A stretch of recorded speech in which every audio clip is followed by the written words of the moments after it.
Assalamualaikum warahmatullahi wabarakatuh. Alhamdulillah anak-anakku, pada hari ini kita dapat bertemu lagi. Semoga kalian dalam keadaan sehat-sehat selalu. Dan pada hari ini kita akan membahas tentang interaksi antar negara-negara ASEAN. Silahkan kalian klik tanda mulai.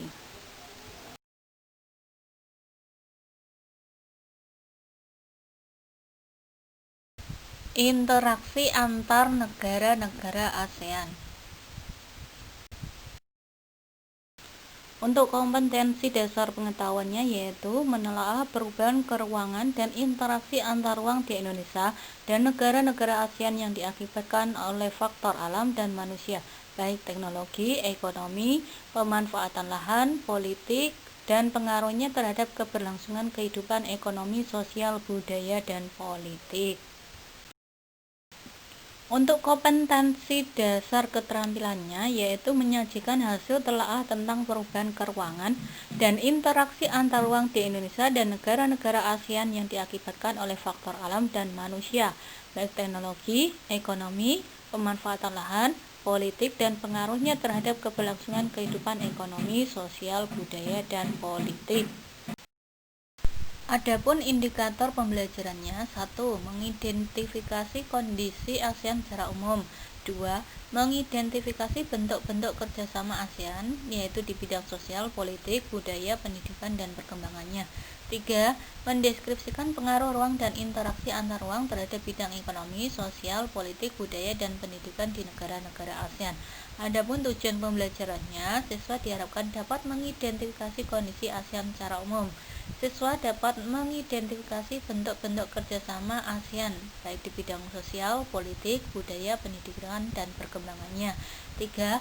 Siswa diharapkan dapat mendeskripsikan pengaruh ruang dan interaksi antar ruang terhadap bidang ekonomi, sosial, politik, budaya, dan pendidikan di negara-negara ASEAN. Sejarah ASEAN. ASEAN terbentuk karena adanya penandatanganan deklarasi Bangkok oleh 5 negara, yaitu Indonesia, Thailand, Malaysia, Filipina, dan Singapura. Nah, kelima negara ini sepakat untuk membentuk sebuah organisasi regional baru yang akan bekerja sama dalam bidang politik, ekonomi, sosial, budaya, dan pertahanan keamanan. Namun, ASEAN bukanlah satu-satunya upaya negara kawasan Asia Tenggara untuk melakukan integrasi nasional. Sebelumnya sudah ada integrasi nasional seperti Konfederasi Melayu Raya atau lebih dikenal dengan MAPILindo, yaitu Malaysia, Filipina, dan Indonesia. Kemudian Pakta Pertahanan Asia Tenggara atau Southeast Asia Treaty Organization atau SEATO, dan adanya ASA, Association of Southeast Asia atau ASA.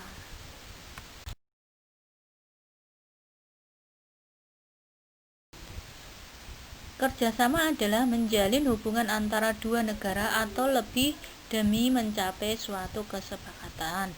Sedangkan kerjasama regional adalah kerjasama yang dilakukan dua negara atau lebih demi mencapai suatu kesepakatan dalam satu kawasan. Nah, di sini ada beberapa faktor pendorong dan penghambat kerjasama. Adapun faktor pendorongnya: 1. Kesamaan dan perbedaan sumber daya alam. 2. Kesamaan dan perbedaan wilayah atau kondisi geografis. Sedangkan faktor penghambatnya yaitu: 1. Perbedaan ideologi. 2. Konflik dan peperangan. 3. Kebijakan protektif. 4. Perbedaan kepentingan tiap-tiap negara. Latar belakang berdirinya ASEAN. ASEAN atau Association of Southeast Asian Nations merupakan organisasi yang beranggotakan negara-negara di Asia Tenggara.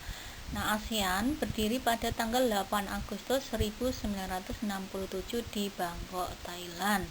Adapun latar belakangnya yaitu: 1. Negara-negara Asia Tenggara memiliki persamaan geografis. 2. Bangsa-bangsa di Asia Tenggara memiliki persamaan ras, yaitu ras Mongoloid, dan memiliki kebudayaan dasar Melayu Austronesia.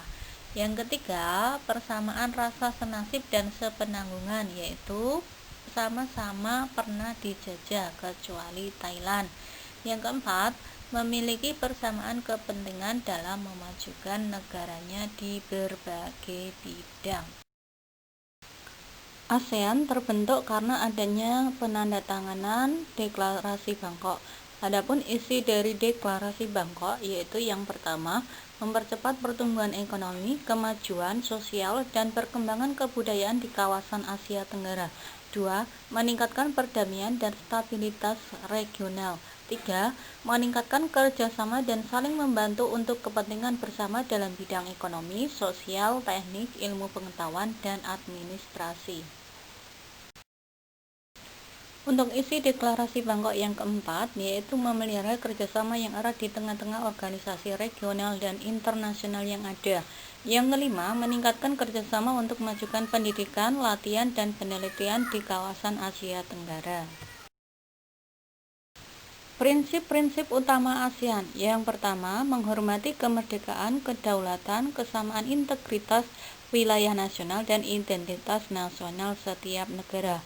2. Hak untuk setiap negara untuk memimpin kehadiran nasional bebas daripada campur tangan subversif atau koersi pihak luar. 3. Tidak mencampuri urusan dalam negeri sesama negara anggota.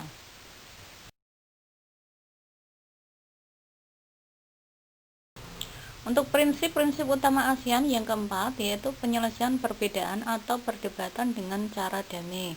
Kelima, menolak penggunaan kekuatan yang mematikan. Dan 6, kerjasama efektif antara anggota.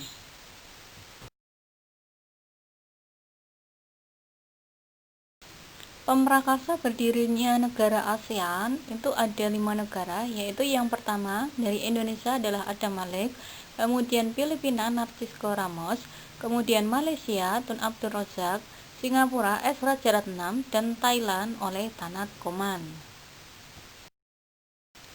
Untuk keanggotaan ASEAN meliputi Singapura, Indonesia, Malaysia, Kamboja, Thailand, Myanmar, Laos, Vietnam, Filipina, dan Brunei Darussalam.